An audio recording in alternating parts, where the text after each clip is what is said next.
guys, this is not a good look for me! You look like a man-o'-lantern. Thank you very much. 10 greatest romantic comedies of all time. There's really never a bad time for a movie marathon, and because we love climbing aboard an emotional roller coaster, we've gathered up 10 of the best romantic comedies to put in your feelings. You're a virgin!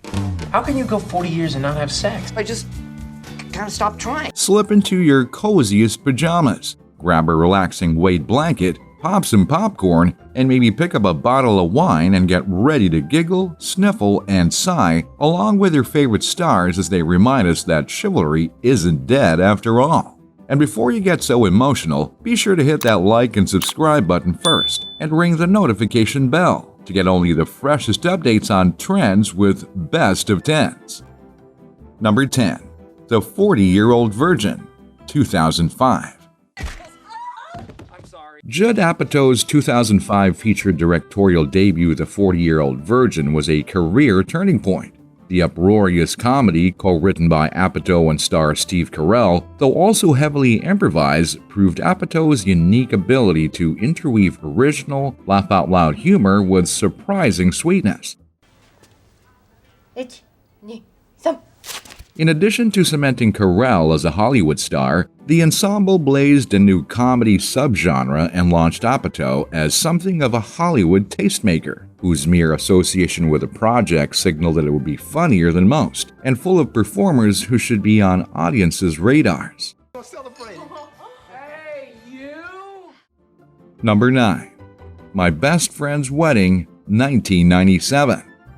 Julia Roberts rebounded from a little career slump with this utterly effervescent anti-romance, a prickly and witty comedy of jealousy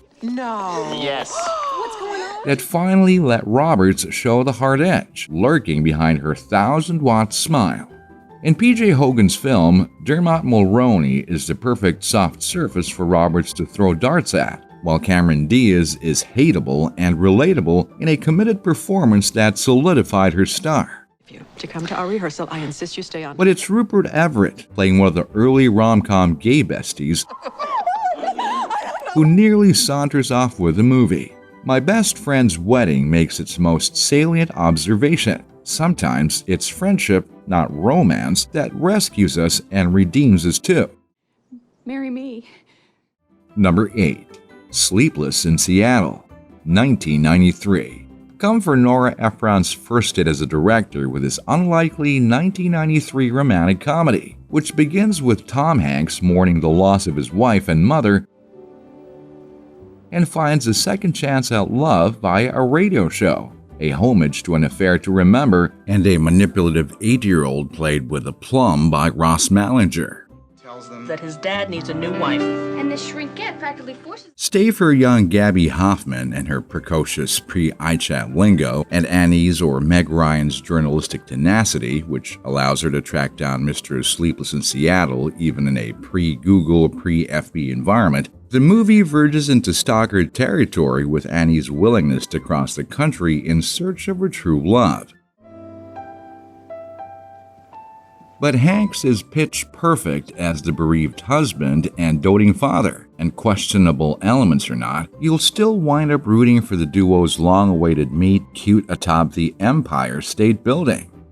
Number 7. It Happened One Night, 1934.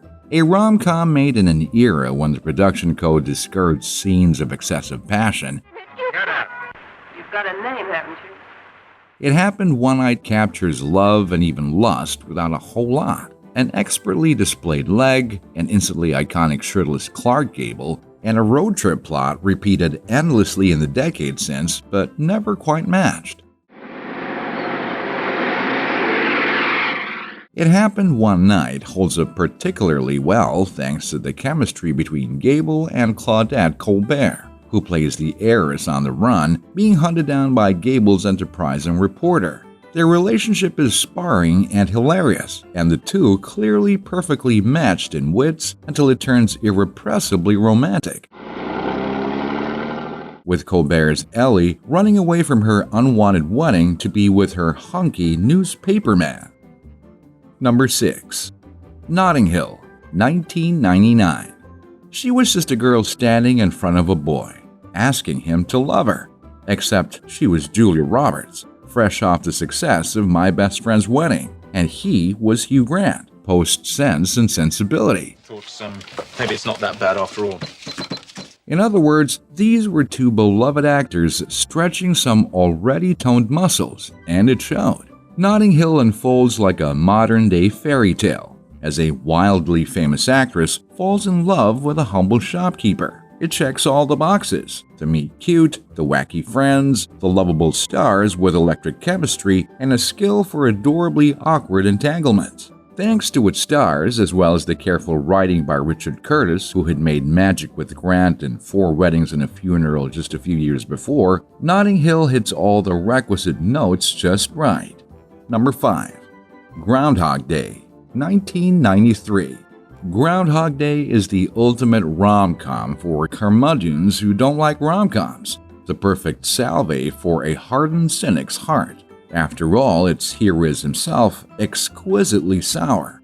Phil Connors, a weatherman sent to Puxatawny, Pennsylvania to cover the pointless annual ritual of a groundhog looking for its shadow, may be Bill Murray's ideal role. I'm a god.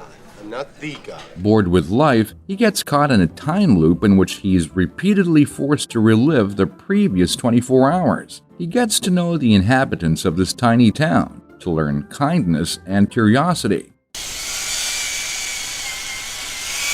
And the repetition of time gradually washes away his misery and egotism.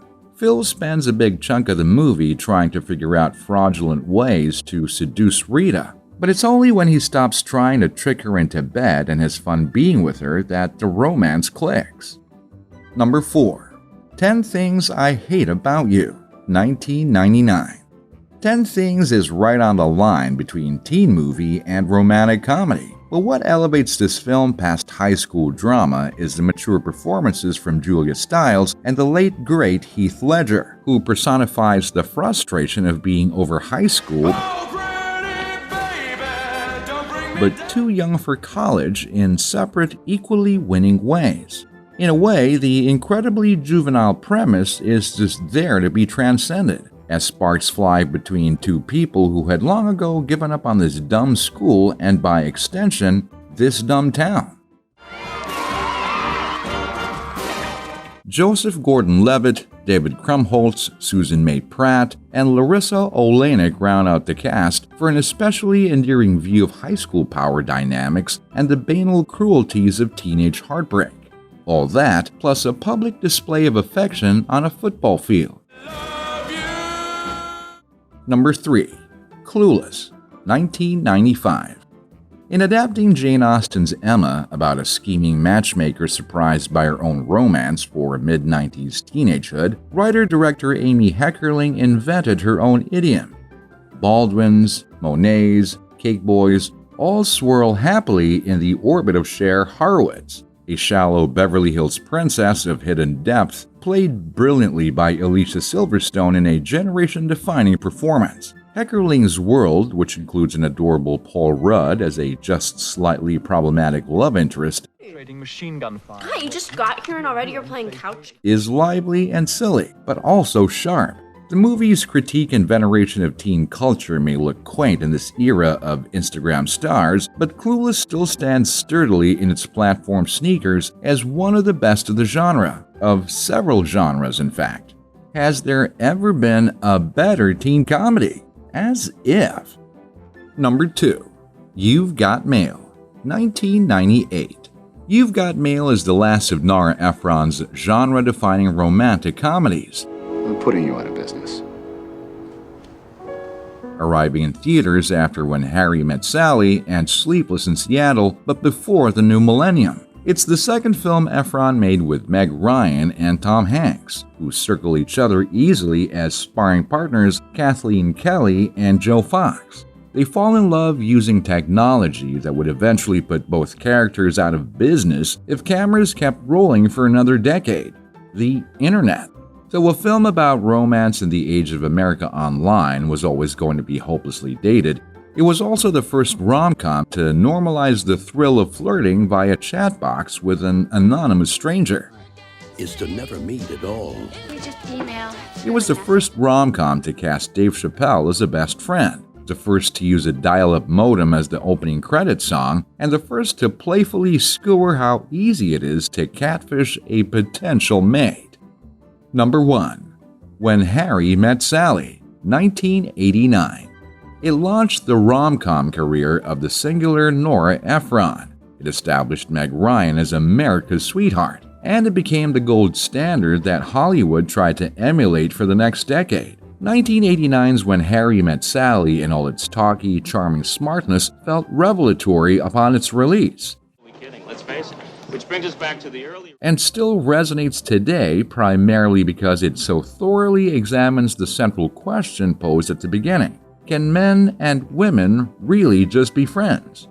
Ephron and director Robert Neer achieved that alchemy by combining the sweet quirkiness of Ryan's Sally Albright with the cranky pessimism of Billy Crystal's Harry Burns. The best thing about settling in for a good rom-com sesh once in a while is that it reminds us that sometimes everything really does work out just fine in the end. Which of these movies have you seen? Which one's your favorite? Share your thoughts in the comments section below. And remember to share this video with your friends. Thanks for watching, and see you again in the next video from Best of Tens.